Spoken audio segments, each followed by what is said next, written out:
എനിക്കിപ്പോൾ ഇത് തുടങ്ങിയിട്ട് ഒരു 15 വർഷം കഴിഞ്ഞു. ഒരുപാട് ട്രീറ്റ്മെൻ്റൊക്കെ ചെയ്തു. ആയുർവേദം, ഹോമിയോ ഒക്കെ ചെയ്തിട്ട് ഒരു രക്ഷയുമില്ല. അങ്ങനെ ഇരുന്നപ്പോഴാണ് ഫേസ്ബുക്കിൽ ഈ ഒരു അനുഭവം ഞാൻ കണ്ടത്. അങ്ങനെയാണ് ഇവിടെ വന്നത്. ഇവിടെ വന്നപ്പോൾ ഈ ട്രീറ്റ്മെൻറ്റ് ചെയ്തപ്പോഴത്തേക്ക് എനിക്ക് കാല് നന്നായിട്ട് ഇങ്ങനെ ബാക്കിലേക്ക് വളക്കാൻ പറ്റുന്നുണ്ട്, പിടിക്കാതെ എഴുന്നേക്കാൻ പറ്റുന്നുണ്ട്.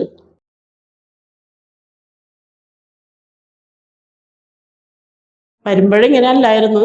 ഞാൻ കാലിങ്ങനെ കുറച്ച് ബുദ്ധിമുട്ടിയാണ് ഇവിടെ വന്നത്. നേരത്തെ ഇരുന്നിട്ട് എവിടെയെങ്കിലും എനിക്കൊന്ന് എന്തെങ്കിലും പിടിച്ചിട്ട് വേണമെന്ന് എഴുന്നേൽക്കാൻ. ഇപ്പം പിടിക്കാതെ എനിക്ക് എഴുന്നേൽക്കാൻ പറ്റുന്നുണ്ട്. ദൈവത്തിനോട് നന്ദി പറയണം ഞാൻ ഡോക്ടറോടും. വരണ പോലെ വരട്ടെ എന്ന് പറഞ്ഞാണ് ഞാൻ ഇങ്ങോട്ട് വന്നത്. കുറയണമെങ്കിൽ കുറഞ്ഞോട്ടെ, അല്ലെങ്കിൽ വേണ്ട. ഇതും കൂടി ഇത് ലാസ്റ്റത്തെയാണ് എൻ്റെ. ഒട്ടുമില്ലായിരുന്നു ഡോക്ടറെ പ്രതീക്ഷ. പിന്നെ ഓരോരുത്തരുടെ അനുഭവം കണ്ടപ്പോഴത്തേക്കും എനിക്കതിൽ വിശ്വാസം തോന്നിയിട്ടാണ് ഞാൻ ഇങ്ങോട്ട് വന്നത്. പക്ഷെ ഇപ്പോൾ ഈ ട്രീറ്റ്മെൻറ്റ് ചെയ്ത് ഞാൻ വിചാരിച്ചിടത്തോളം പെയിൻ എനിക്ക് ഉണ്ടായില്ല. ഇത് ചെയ്തപ്പോഴത്തേക്കും ഞാൻ ഒരുപാട് പേടിച്ചാണ് വന്നത്. മുട്ടുവേദനയുള്ളവരെല്ലാവരും ഇവിടെ വന്ന് ട്രീറ്റ്മെൻറ്റ് ചെയ്യണം, ഇത് നല്ലതാണ്. എനിക്ക് ഓക്കെ ആയി. അതുകൊണ്ട് എൻ്റെ അനുഭവം വെച്ച് ഞാൻ പറയുന്നതാണ്, മുട്ടുവേദനയുള്ളവർ ഇവിടെ വന്ന് ട്രീറ്റ്മെൻറ്റ് നടത്തണം. സംശയിക്കണ്ടാരും, ഇത് കറക്റ്റായ കാര്യം തന്നെയാണ്. ഇപ്പം എനിക്ക് ചെയ്തിട്ട് ഒരു 2-3 മിനിറ്റ് കൊണ്ടാണ് ഡോക്ടർ ഇപ്പോൾ ഇതെനിക്ക് ചെയ്തത്. കൂടി വന്നാൽ ഒരു 5 മിനിറ്റ് അത്രയേ ഉള്ളൂ.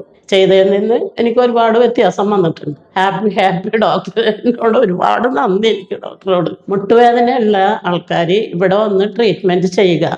കാരണം നമുക്ക് ഒന്ന് അങ്ങോട്ടും ഇങ്ങോട്ടും നടക്കാനോ പിടിക്കാതെ എഴുന്നേക്കാനോ ഒക്കെ പറ്റും ഈ ട്രീറ്റ്മെൻറ്റ് ചെയ്തിട്ടുണ്ടെങ്കിൽ. പിന്നെ മെഡിസിൻ ഒന്നുമില്ല, അത് തന്നെ വലിയ ഉപകാരം. കാരണം ഞാൻ ഒരുപാട് മെഡിസിൻ കഴിച്ചിട്ടുണ്ട്, എന്നിട്ട് ഇതുവരെ എനിക്കൊരു കുറവും വന്നില്ല. കാരണം മെഡിസിൻ കഴിച്ചിട്ട് എനിക്കിപ്പോൾ കണ്ടിന്യൂസ് സൈഡ് എഫക്റ്റ് വന്നതാണ്. അതുകൊണ്ടാണ് ഇവിടെ മെഡിസിൻ ഇല്ലെന്ന് പറഞ്ഞോട് ഞാൻ വന്നത്. നേരത്തെ വന്നില്ലല്ലോ എന്നോർത്ത് അങ്ങനെ എനിക്കൊരു കുറ്റബോധമുണ്ട്. കാരണം എനിക്ക് അറിയില്ലായിരുന്നു. ഞാൻ പിന്നെ ഇത് കുറച്ച് അറിഞ്ഞപ്പോഴത്തേക്ക് ഒരുപാട് താമസിച്ചു.